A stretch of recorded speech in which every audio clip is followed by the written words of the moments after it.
Hai teman-teman, selamat datang di kanal YouTubeku. Kali ini kita akan sama-sama belajar tentang learning disabilities atau disabilitas belajar.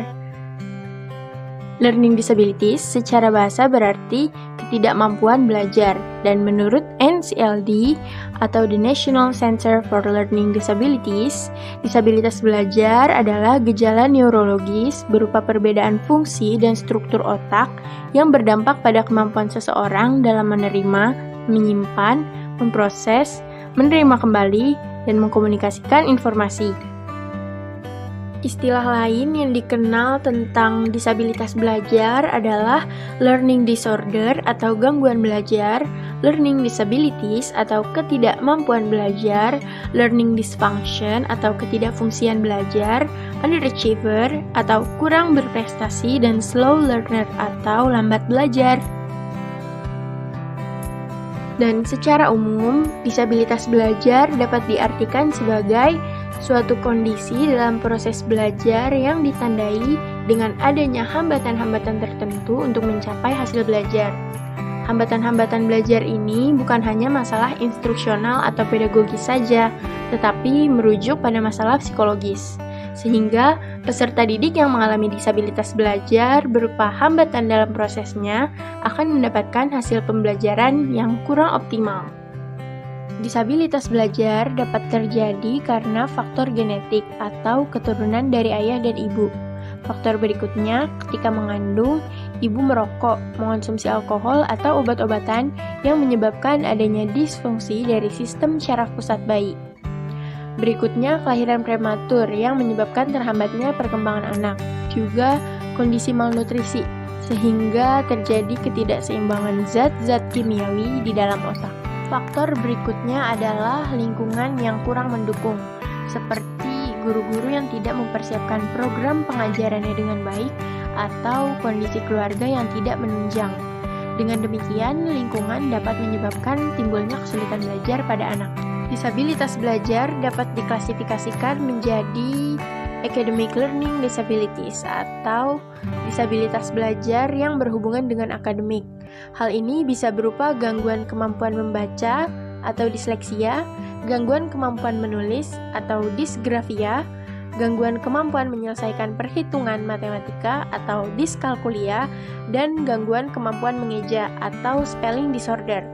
Disabilitas belajar yang terjadi pada anak usia 2-6 tahun atau pada masa perkembangan diklasifikasikan menjadi disabilitas belajar pra-akademik yang berupa gangguan motorik pada perkembangan gerak tubuh anak, gangguan sensorik pada sistem penginderaan, gangguan perseptual atau pemahaman, dan gangguan perilaku atau ADHD yang merupakan gangguan pemusatan perhatian dan hiperaktivitas. Developmental Learning Disabilities atau disabilitas belajar yang berhubungan dengan perkembangan anak.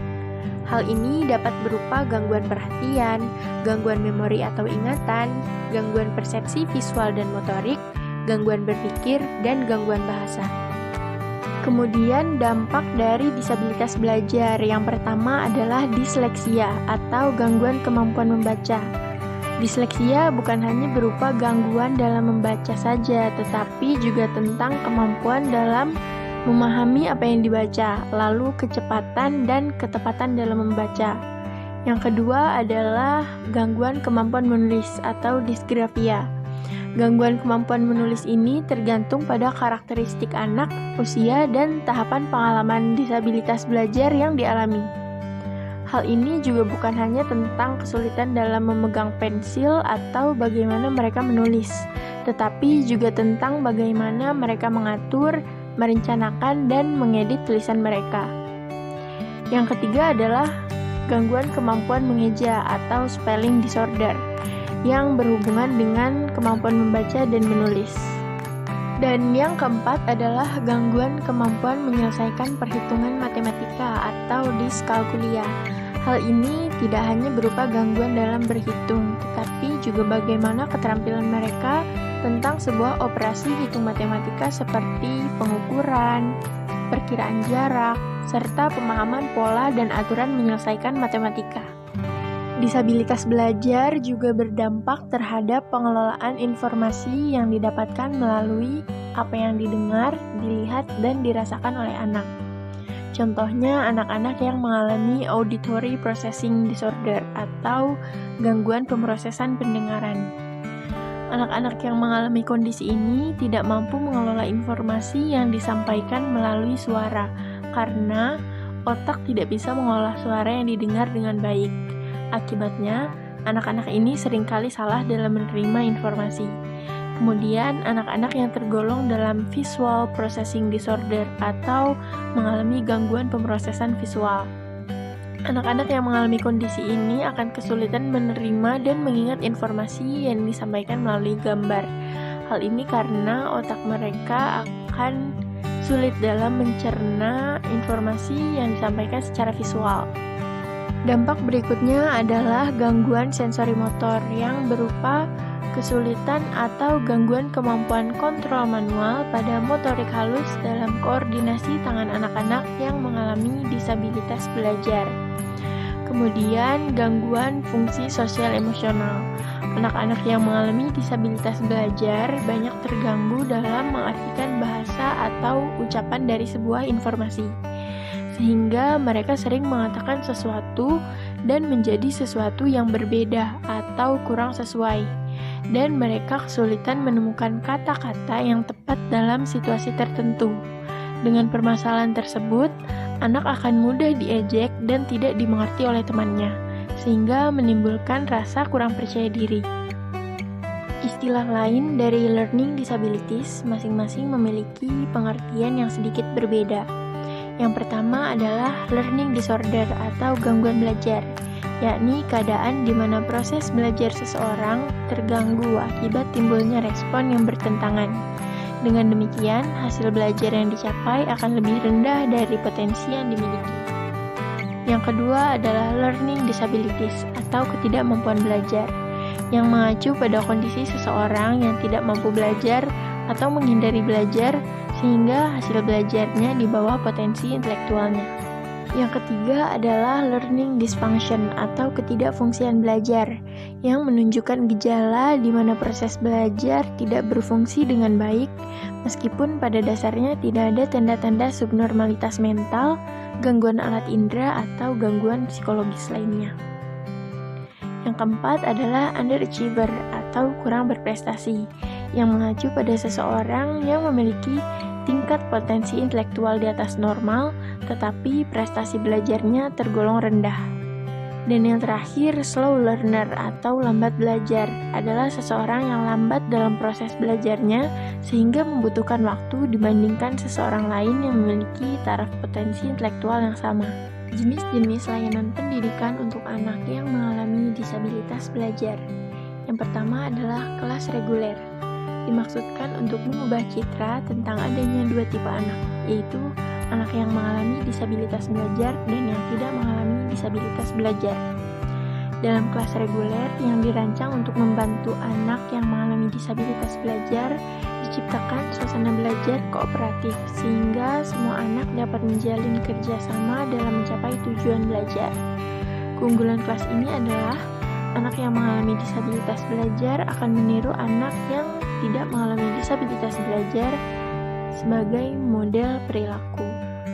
Yang kedua, mengelola anak yang mengalami disabilitas belajar di sekolah reguler lebih mudah daripada menyediakan layanan dan situasi khusus. Yang ketiga, anak yang mengalami disabilitas belajar lebih mudah memahami adanya perbedaan. Kelemahannya, anak yang mengalami disabilitas belajar kurang mendapat perhatian dan pelayanan individual. Anak yang mengalami disabilitas belajar mungkin memperoleh cap negatif dari anak yang tidak mengalami disabilitas belajar. Anak yang mengalami disabilitas belajar mungkin akan gagal karena sulitnya bahan pelajaran dan tugas. Dan yang terakhir, anak yang mengalami disabilitas belajar akan dirugikan karena tidak memperoleh layanan pendidikan khusus. Yang kedua adalah kelas khusus. Anak di kelas ini belajar semua jenis mata pelajaran dan hanya berinteraksi dengan anak yang juga mengalami disabilitas belajar. Keunggulannya, pembelajaran menjadi efektif karena pengelompokan. Kemudian, anak yang mengalami disabilitas belajar memperoleh lebih banyak pelajaran karena bersifat individual. Kelemahannya, anak yang mengalami disabilitas belajar sering memperoleh cap dan label negatif yang dapat mengganggu kepercayaan diri.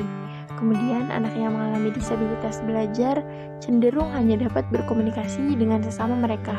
Yang ketiga adalah ruang sumber, merupakan orang yang disediakan oleh sekolah untuk memberikan layanan pendidikan khusus bagi anak yang membutuhkan, terutama anak yang mengalami disabilitas belajar.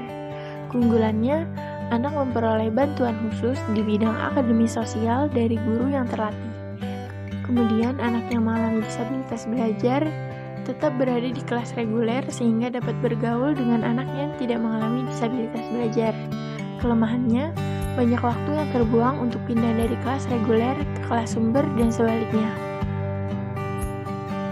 Salah satu poin yang perlu diperhatikan dalam memahami materi ini adalah bahwa disabilitas belajar terjadi bukan karena adanya hambatan penglihatan atau hambatan pendengaran.